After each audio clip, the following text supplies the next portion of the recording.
Hi there, welcome to Study Abroad Tips with EB Education Consult.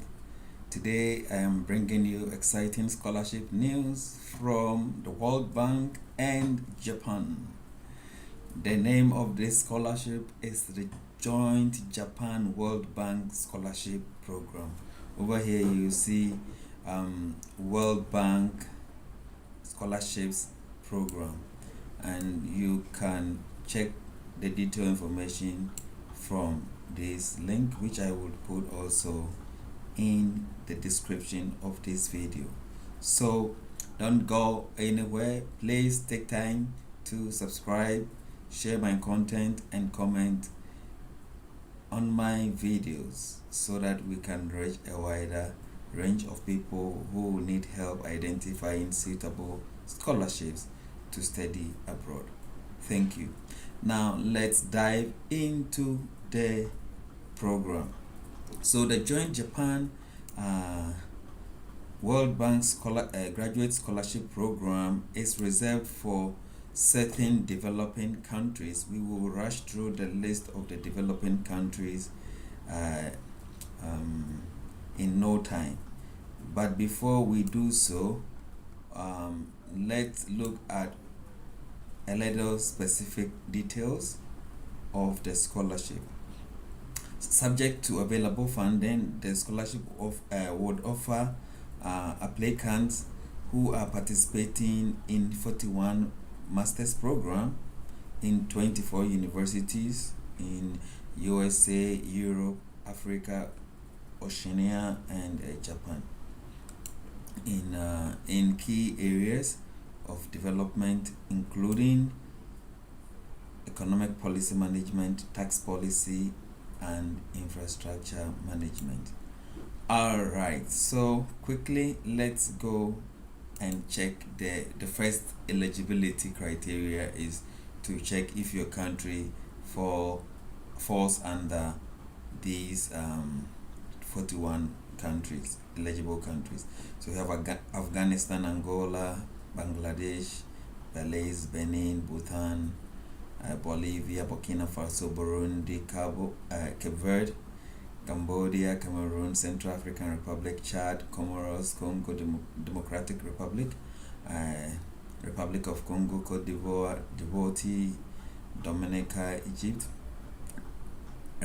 Eritrea, Eswatini, Ethiopia, Fiji, the Gambia, Ghana, Grenada, Guinea-Bissau, Haiti, Honduras, India, Jordan, Iraq, Kenya, Kiribati, Kosovo, Kazakh Republic, Laos, People Democratic Republic of Laos, Lebanon, Lesotho, Liberia, Libya, Madagascar, Malawi, Maldives, Mali, Marshall Islands, Mauritania, Micronesia, Morocco, Mozambique,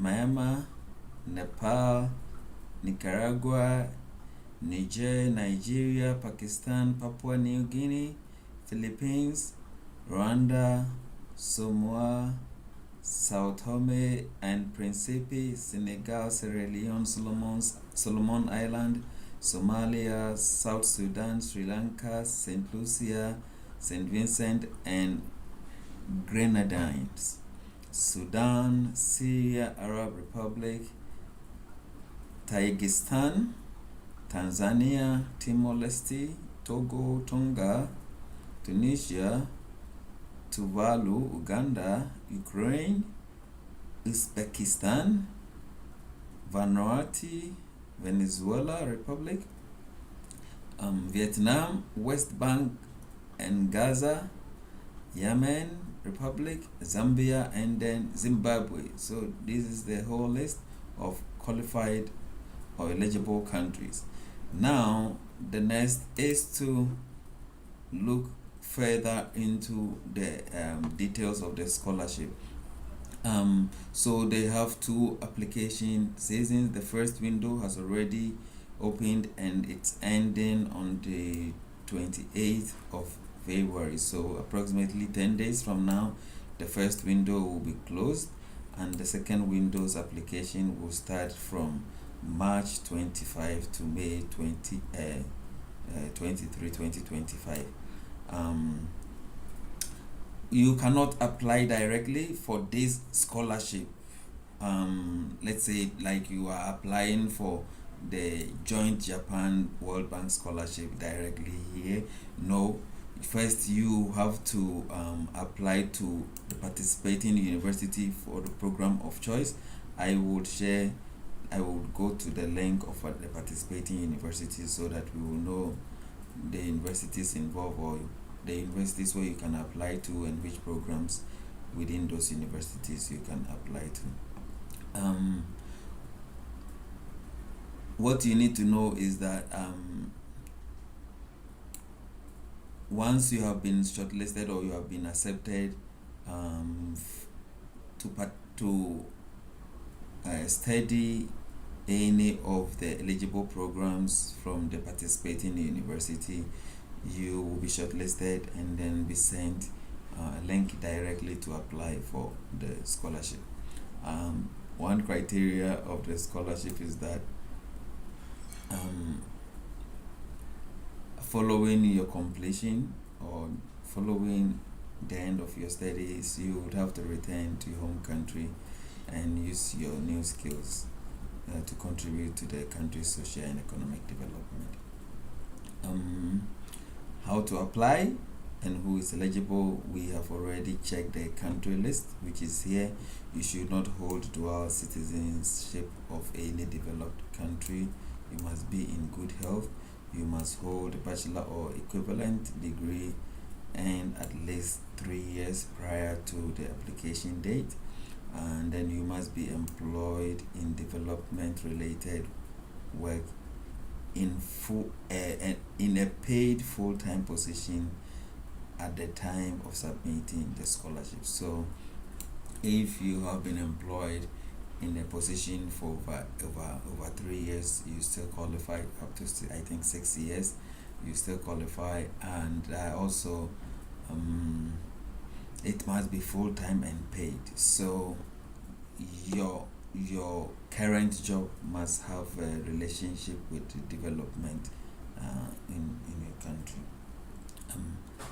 Have at least 3 years of paid, so at least 3 years of paid development related employment since earning your bachelor's degree or equivalent university degree, and acquired within the past 6 years from the date of application. So your bachelor's degree or the equivalent degree should not be over 6 years.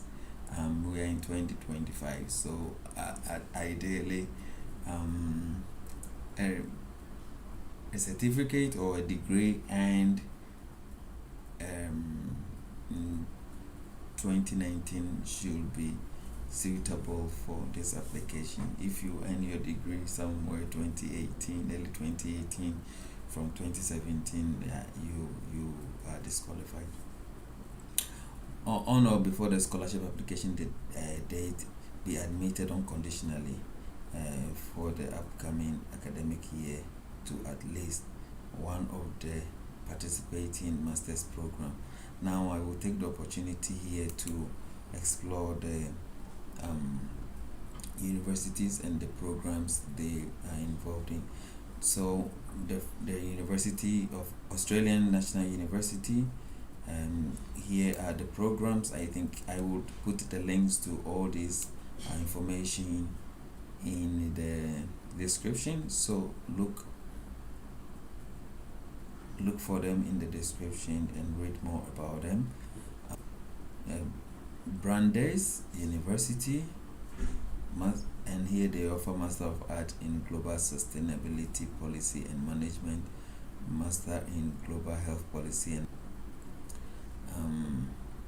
you go to Columbia University School of International and Public Affairs. They have 4 programs that you can select and all of that. So you go through and you see all the 24 universities listed and with each of the university, the eligible program is listed under it. Take note and act accordingly. I will show you one example. Let's look at this program, Master of Climate Change program offered by the Australian National University. The program, some information about the program. Length is 1.5 year full time. You can read about the program overview. Admission, first you must also pass the admission requirement of the university or of the program before you think of applying. So it is important to familiarize yourself with all these information, and they have a specific information that should be of interest to applicants. They say that here, under the overview, applicants submitting to the Joint Japan World Bank program, graduate scholarship program, should contact the Crawford.enquiry, the given email here. You see, you should write an email to inquire how you can apply. And they are saying that you should not apply through the online portal. So take note, if you don't follow these instructions, you may miss the opportunity to grab the scholarship. You may be offered admission, but the scholarship will be not available for you. So kindly take note and read every detail of the application requirement. Let's come back here. So in case you are applying and you have one of the universities within your country, you should not apply to that university. You should apply to a university outside of your country. As you can see here, the program located outside of the applicant's country of citizenship and country of residence listed at the time of the call for scholarship application. The letter of admission must be uploaded before submitting the scholarship application. For details, see how to apply. Anyway, we will go to that. What another eligibility is that you should not be an executive director or his or her alternative, and or staff of any type of appointment of the World Bank Group, or a close relative of the aforementioned, blood or adoption with the term close relative. So your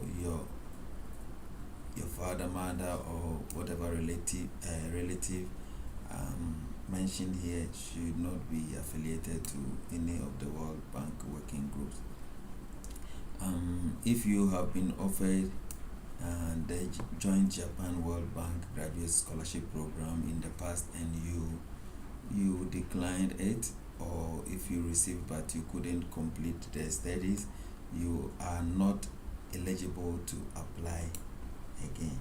So take note, all eligibility criteria are strictly adhered to, so they will not make exemption. If there are 10 of them and you meet 9 but you missed one, forget about applying. This is a competitive scholarship, and so you don't have to worry yourself. There is the application guideline for the windows, for the first window or the first session. You can read details about it here. The eligibility, almost same information as what we looked up for previously, and you must submit just one online application, which means that by this time you should have been accepted onto a qualified master's program under any of the listed university.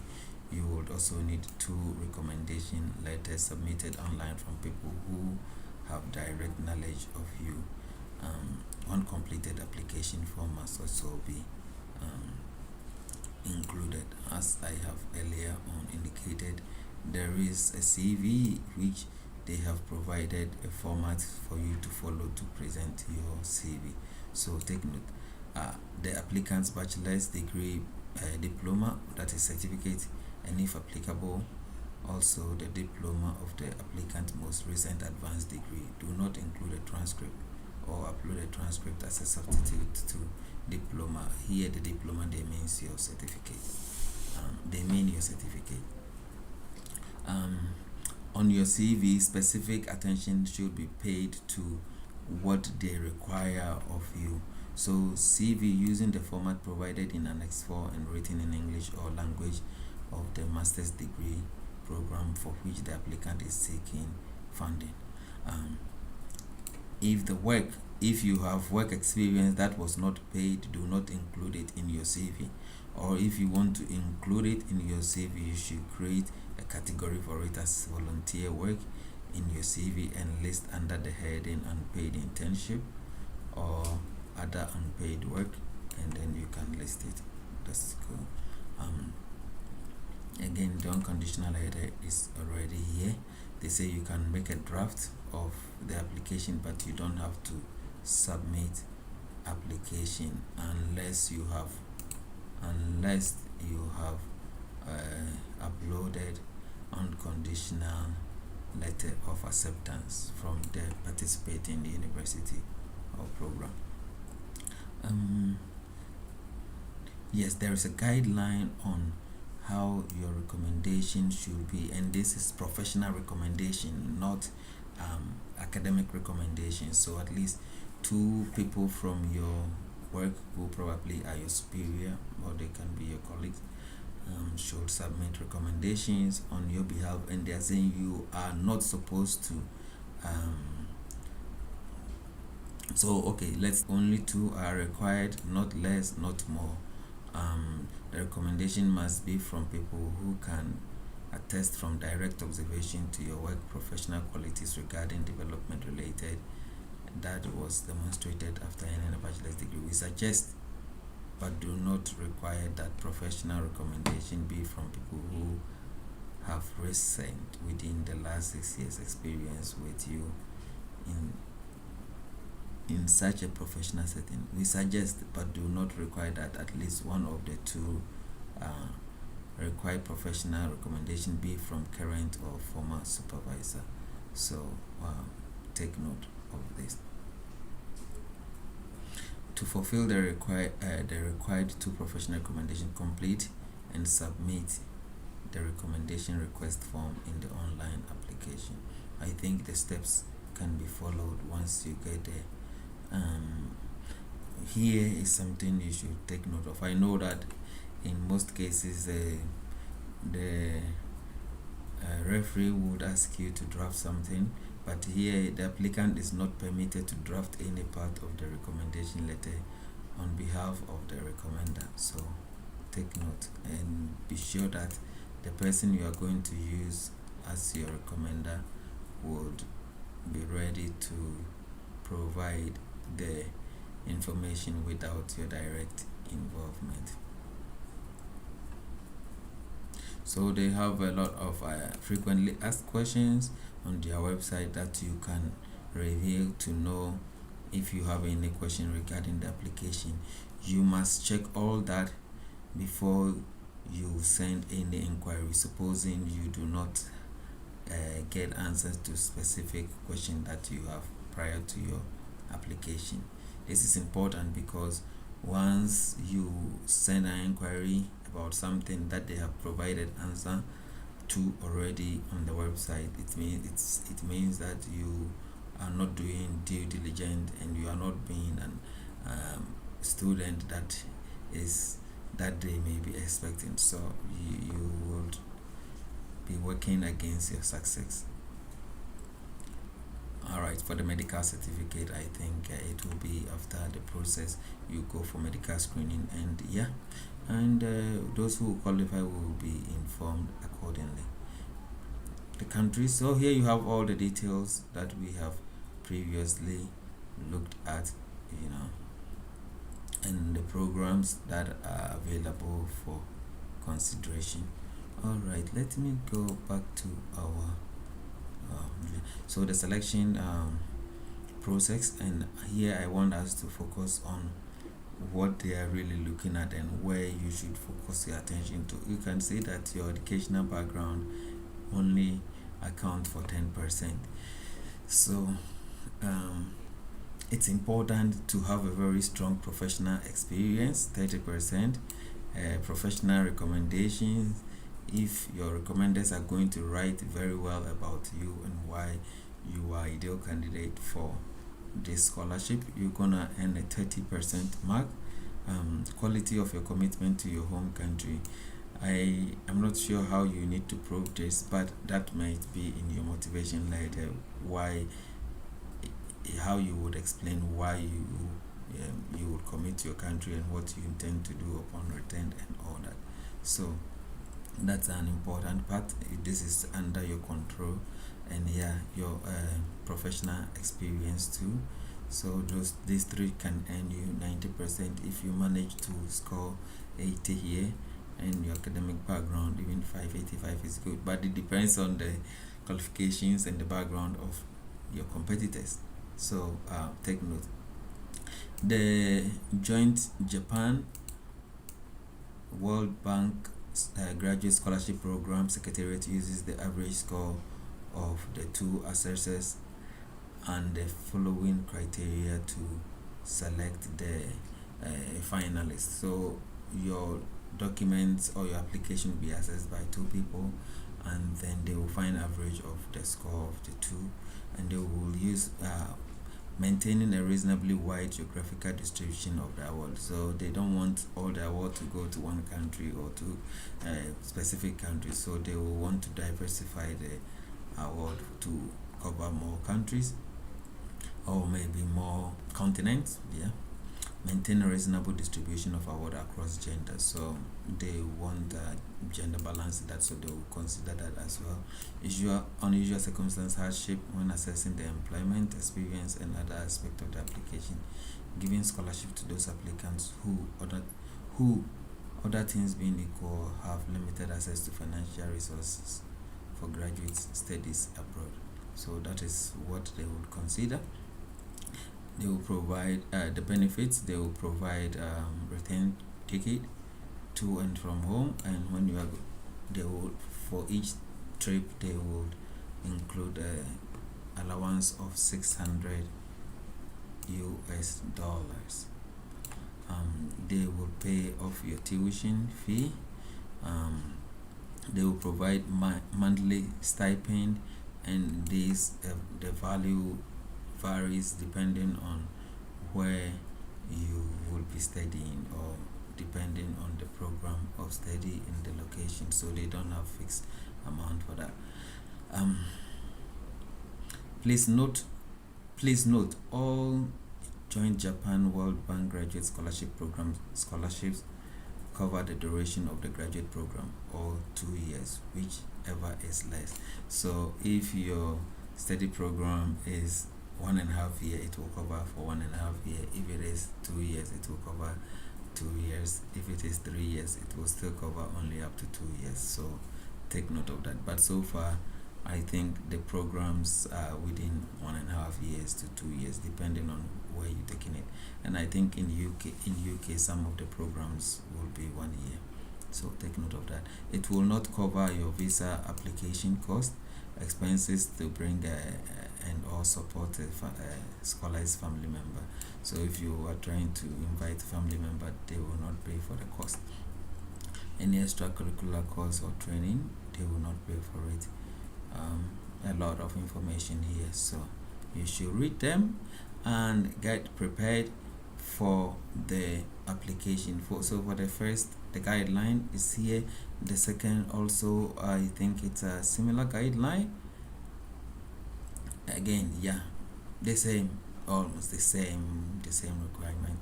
So please read in details and prepare yourself to take charge.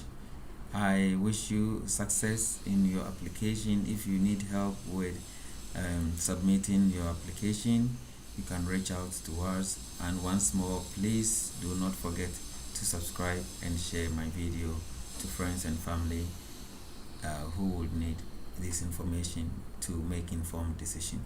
Thank you, and until then, all the best with your study abroad journey. Bye.